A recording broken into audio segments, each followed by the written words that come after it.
Mag-cook tayo ng French fries, homemade. Homemade French fries. Yes. At saka, yan. Yan siya guys. Diyan na yan. Luto tayo homemade to homemade. Ayan. Pwede na natin, lagay natin siya dito. Tapos, doon na naman tayo sa kabila. Ano na naman tayo? Na hamburger. Hamburger guys, hamburger.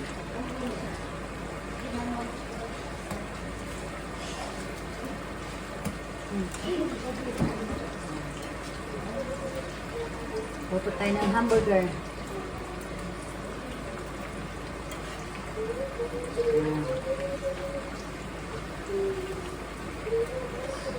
Ay nito. Sweet there's some more. Well.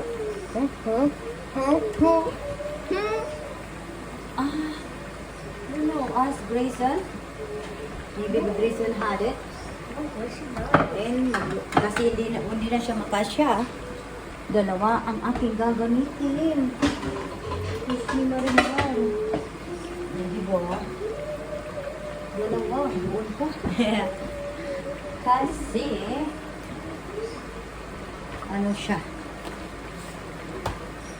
Bisita kami. Yes. Dito na kami ngayon. Yes. Ang ilalagay ko is butter. Homemade French fries and homemade.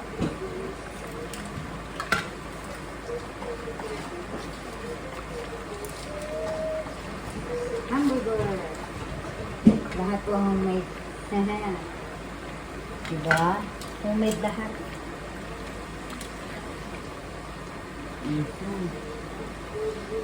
Wow.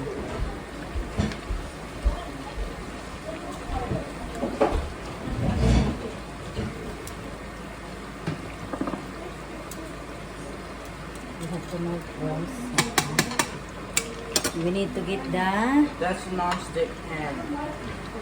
It's okay. It's bad for the birds.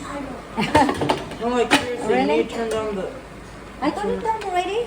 Because if it gets over 300 degrees, they can release toxic fumes. That's bad for people and especially bad for the birds. It'll kill them in Okay. 30 Oh seconds. no, we don't want that. That's why I wanted you to use seasoned pans Oh. once we got the birds, but you didn't want to.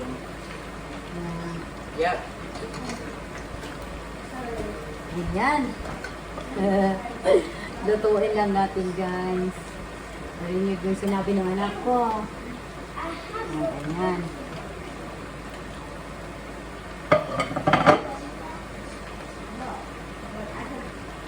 So, it takes a while pa to bake. 10 more minutes to. Pati na yung fries. Ayan. So, still cooking, guys. So, hanggang dito na lang siguro para, ano, diba? Ganun lang. Pag mag-homemade kayo ng fries, ganun lang, guys. Until my next video, guys. And don't forget, follow and share. Bye-bye.